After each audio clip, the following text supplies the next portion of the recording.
बिस्मिल्लाहिर्रहमानिर्रहीम।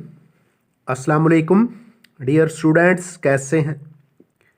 मैं मोहम्मद अब्बास अपने यूट्यूब चैनल मेहर अब्बास एजुकेशन ट्यूब मैथ के साथ, और मैं आपके लिए फ़िज़िक्स और मैथमेटिक्स 9th और 10th क्लासेस की बहुत अहम लेक्चर्स और स्मार्ट सिलेबस का हिस्सा लेक्चर्स की वीडियो लेकर आता हूं। आज हमारी वीडियो है physics 9th class unit number 7 properties of matter, और उसका एक अहम टॉपिक हुक्स लॉ उससे मुतल्लिक़ है, जिसके अंदर हम हुक्स लॉ की डेफिनेशन करेंगे। डिफॉर्मिंग फोर्स का जिक्र होगा। इसके अलावा स्ट्रेस और स्ट्रेन में एक रिलेशन जोड़ा जाएगा जो कि अकॉर्डिंग टू हुक्स लॉ है।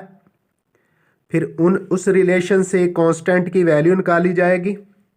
हुक्स लॉ को डिफाइन करेंगे और फिर एक ग्राफ ड्रा करेंगे जो कि एक्सटेंशन और फोर्स के दरमियान रिलेशन को बयान करेगा। लेकिन टॉपिक शुरू करने से पहले आपसे रिक्वेस्ट है कि अगर अभी तक आपने मेरा चैनल सब्सक्राइब नहीं किया तो चैनल को सब्सक्राइब करें, बेल आइकन क्लिक करें ताकि आने वाली वीडियोस का नोटिफिकेशन आपको मिल सके। तो चलते हैं आज के टॉपिक हुक्स लॉ की तरफ। डेफिनेशन से पहले थोड़ा सा डिफॉर्मिंग फोर्स के बारे में। डिफॉर्मेशन इन लेंथ, यानी जब लेंथ की शक्ल चेंज हो जाती है, पहले से वो ज़्यादा हो जाती है या कम हो जाती है, इसको बोलते हैं deformation in length. Volume, change in volume कहेंगे, और शेप तो चेंज इन शेप कहेंगे। Of a body depends upon stress, कहता है किसी बॉडी की लेंथ में चेंज आए, उसके वॉल्यूम में चेंज आए, उसका साइज चेंज हो या शेप चेंज हो, ये चेंज डिपेंड करती है कि स्ट्रेस कितनी है, यानी अप्लाइड फोर्स कितनी है जो एरिया पर है। हुक्स लॉ स्टेट्स दैट, फिर यहां से हुक्स लॉ की डेफिनेशन कुछ यूं की जा सकती है। पीछे दो डेफिनेशंस हमने पढ़ी, स्ट्रेस और स्ट्रेन। तो हुक्स लॉ एक्सप्लेन करता है स्ट्रेस और स्ट्रेन में रिलेशन को, कि किस तरह स्ट्रेन स्ट्रेस पर डिपेंड करती है।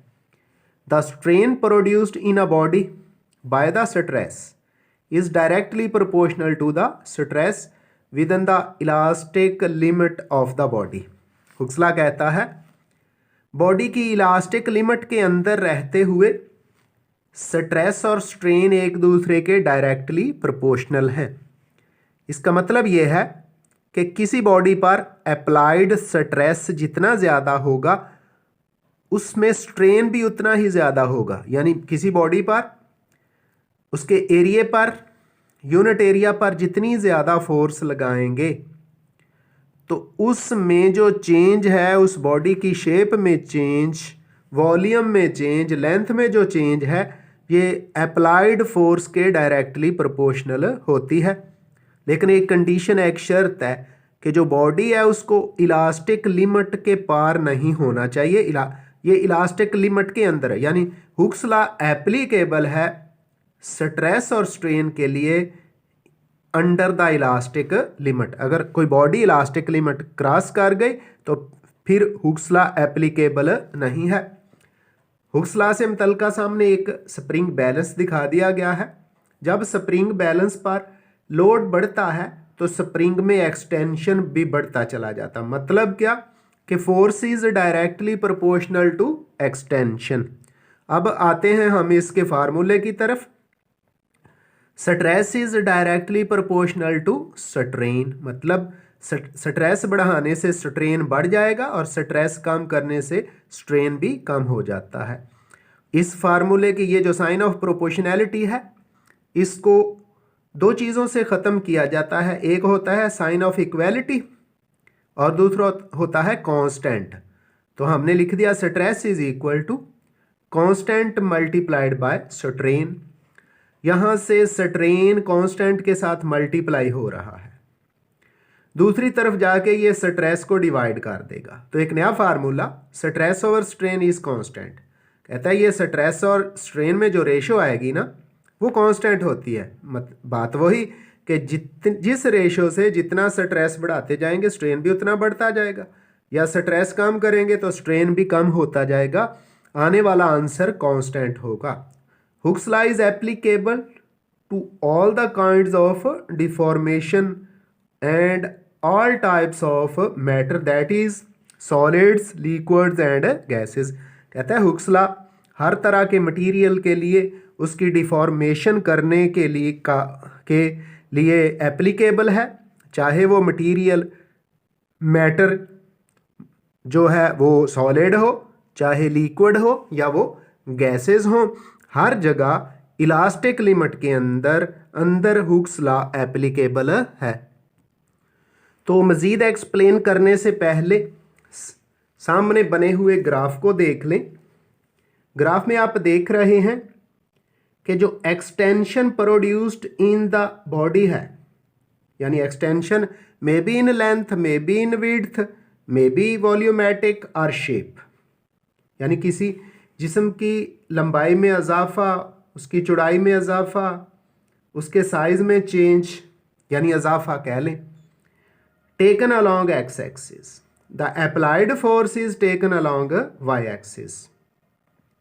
तो अकॉर्डिंग टू ग्राफ किसी इलास्टिक बॉडी पर जूं जूं फोर्स बढ़ाते चले जाते हैं उसमें एक्सटेंशन भी ज़्यादा प्रोड्यूस होता है। जैसा कि पिछले पेज पर हमने एक स्प्रिंग बैलेंस लिया है, उसमें जूं जूं वेट बढ़ाते जाएंगे स्प्रिंग की एक्सटेंशन भी बढ़ती चली जाती है। तो ग्राफ भी यही शो कर रहा है कि जब किसी इलास्टिक बॉडी पर फोर्स लगाई जाएगी तो फोर्स जूं जूं बढ़ाते जाएंगे एक्सटेंशन भी बढ़ती चली जाती है।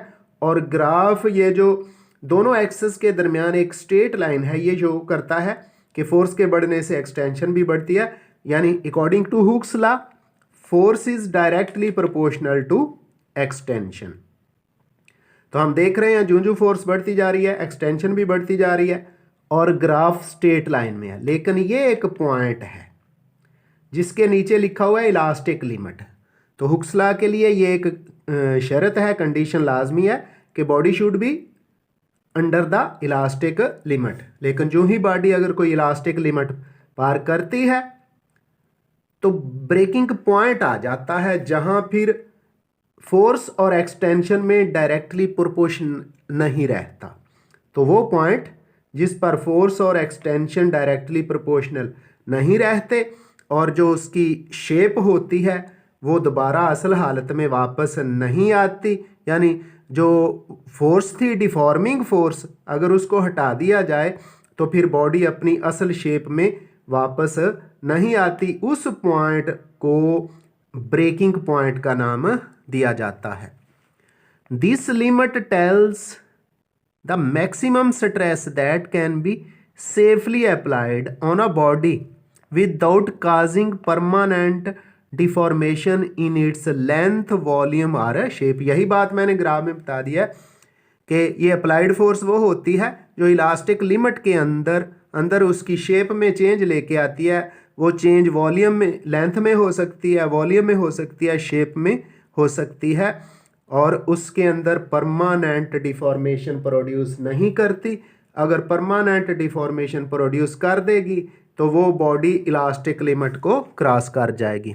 In other words it is a limit within which a body recovers its original length, volume or shape after the deforming force is removed। जी, जब डिफॉर्मिंग फोर्स को हटा दिया जाता है तो अगर तो बॉडी अपनी असल लेंथ, असल वॉल्यूम और असल शेप में आ जाए तो it is according to the Hooke's law, otherwise there is a breaking point.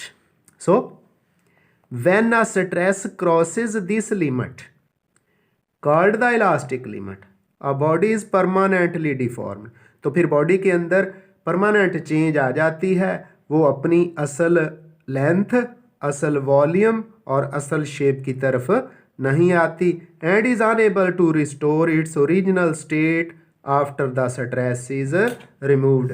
फिर चाहे फोर्स को हटा भी दिया जाए, उसकी वही शेप, लेंथ और वॉल्यूम होता है जो कि उसने ब्रेकिंग पॉइंट के बाद हासिल किया है। आइंदा मिलेंगे एक नई वीडियो के साथ। दुआ में याद रखिएगा। अल्लाह हाफिज़।